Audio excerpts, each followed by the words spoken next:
मंत्री जी, एक ये आप लोगों ने आज जो प्रदर्शन किया था वो कुछ अन्य मुद्दे को लेकर था, लेकिन उसके साथ साथ आपने एक और चीज़ की चर्चा की, जो रुद्रपुर मामला है, जो एक जख्म है देवरिया के नाम पे, तो उस जख्म को वापस फिर से कुरेद दिया गया है यहाँ पे, उसकी चर्चा आपने कर दी।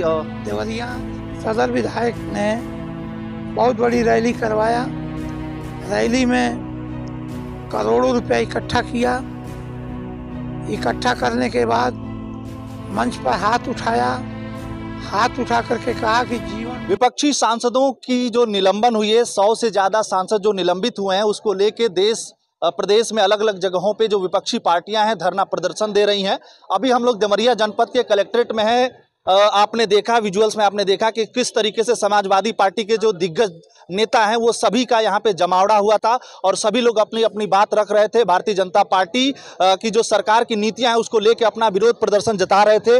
अभी हमारे साथ राधेश्याम जी हैं, पूर्व में 3 बार जो है विधायक रह चुके हैं, मंत्री भी रह चुके हैं। बहुत बहुत स्वागत है देवरिया की धरती पर। धन्यवाद। सबसे पहला सवाल यही है कि जो इतने सांसदों का निलंबन हुआ है, इसको आप किस ढंग से देखते हैं? जो 142 सांसद निलंबित किए गए हैं, ये आज़ादी के बाद पहली बार ये भाजपा की सरकार में निलंबित हुए हैं सांसद। सांसद चुन के जाते हैं लोकसभा में क्षेत्र के समस्या की बात उठाने के लिए, लेकिन मोदी जी इतने तानाशाह हैं कि वो समस्या सुनना नहीं चाहते हैं। पहली बार 142 सांसदों को निलंबित किया गया है, जो लोकतंत्र की हत्या है। ये सरकार लोकतंत्र पर विश्वास नहीं करती है। इसके विरोध में राष्ट्रीय अध्यक्ष माननीय अखिलेश यादव जी के निर्देश पर आज हम लोग जिलाधिकारी कार्यालय के सामने धरने पर बैठ करके एक महामहिम राष्ट्रपति जी को ज्ञापन सौंपे हैं। फिर आगे जो निर्देश होगा उस हिसाब से हम लोग संघर्ष करेंगे। अच्छा, क्या लग रहा है मंत्री जी, आगे आने वाले समय में 2024 का जो लोकसभा चुनाव है वो सर पे खड़ा है और इस वक्त में जो है भारतीय जनता पार्टी के द्वारा, जैसा कि आपका आरोप है, अगर इस तरीके की कार्रवाई की गई है बदले की भावना से, तो इसका क्या प्रभाव पड़ेगा 2024 के चुनाव में? क्या जनता आपका जो मैसेज है कन्वे आप करने की कोशिश कर रहे हैं, क्या जनता ये समझ पाएगी और 2024 में किस तरीके से जनता आपके साथ खड़ी होगी? हम लोग जनता को बताएंगे। मोदी जी ने 2014 में वादा किया था कि हम 2 करोड़ नौजवानों को 1 साल में नौकरी देंगे। अगर वो नौकरी दिए होते तो 10 साल में लगभग 20 करोड़ नौजवान रोजगार पाया होता। राशन दे करके जनता को ये पंगु बनाना चाहते हैं। यही बिहार में रोजगार मिल रहा है। पहले बिहार के लोग यूपी में आकर के, महाराष्ट्र में आकर के नौकरी करते थे। पहली बार यूपी के लोग बिहार में जाके नौकरी कर रहे हैं। बीजेपी के नेताओं को शर्म से डूब के मर जाना चाहिए कि यूपी में जब से बीजेपी की सरकार बनी, सरकारी नौकरी पर बैन लग गया, सभी विभागों में आउटसोर्सिंग हो गया। अब कोई कितना भी पढ़ेगा उसे सरकारी नौकरी नहीं मिलेगी। एक एक सरकारी विभाग को एक एक करके मोदी जी बेच रहे हैं। रेलवे से बढ़िया कोई विभाग नहीं था, रेलवे बिक गया। एक एक करके एयरपोर्ट बेचे, हवाई जहाज बेचे, LIC बेचे, सब एक एक करके बेच रहे हैं।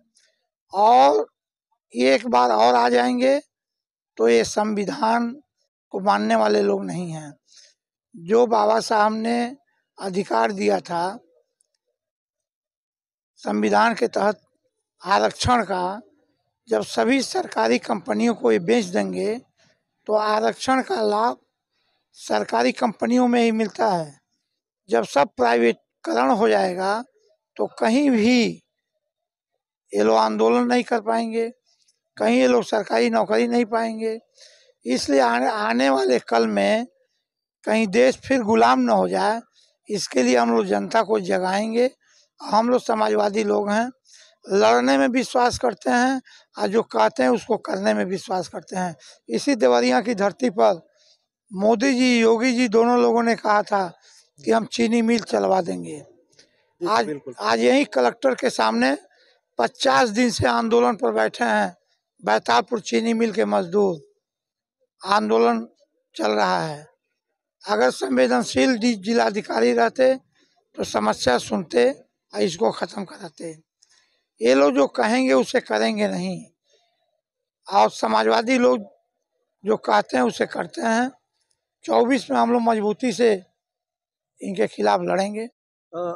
मंत्री जी, एक ये आप लोगों ने आज जो प्रदर्शन किया था वो कुछ अन्य मुद्दे को लेकर था, लेकिन उसके साथ साथ आपने एक और चीज़ की चर्चा की, जो रुद्रपुर मामला है, जो एक जख्म है देवरिया के नाम पे, तो उस जख्म को वापस फिर से कुरेद दिया गया है यहाँ पे, उसकी चर्चा आपने कर दी। देवरिया संवेदनशील आप जो है नेता, देवों की भूमि है।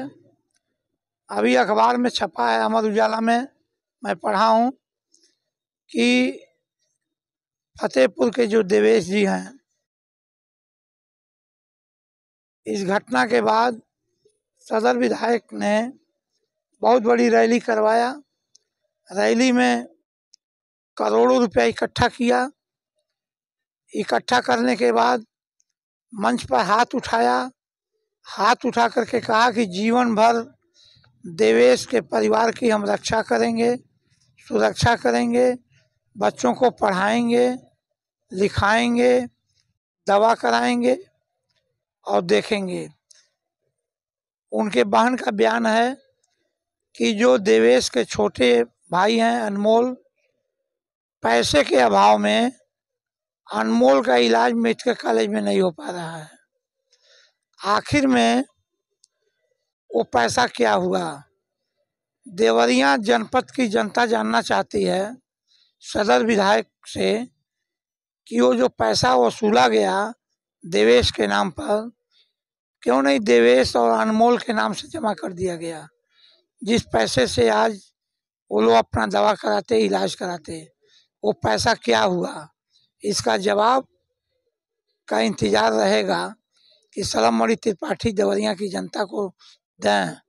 अगर देवेश और अनमोल को कहीं हम लोगों की ज़रूरत महसूस होगी तो हम लोग उनका इलाज भी कराएंगे, उन लोगों की मदद भी करेंगे। एक अंतिम सवाल मंत्री जी, क्या आप संतुष्ट हैं जो प्रक्रिया हुई, जिसको अपनाया गया, फिर जिस तरीके से मामले घूमे और जो न्याय मिला या नहीं मिला, आप कितना संतुष्ट हैं रुद्रपुर मामले में जो चीज़ें हुई उसको लेकर? हम लोग सरकार से संतुष्ट नहीं इसलिए नहीं हैं कि जो 6 लोगों की हत्या हुई, 6 लोग मरे थे, सबको 1-1 करोड़ रुपया सरकार दे दी होती गंभीरता से, न्यायिक जांच हो गया होता कि आखिर में प्रेम की हत्या क्यों हुई, कौन किया, अब फिर उसके बाद बदले की भावना से जो हत्या हुई वो क्यों हुई और किन किन लोगों ने किया।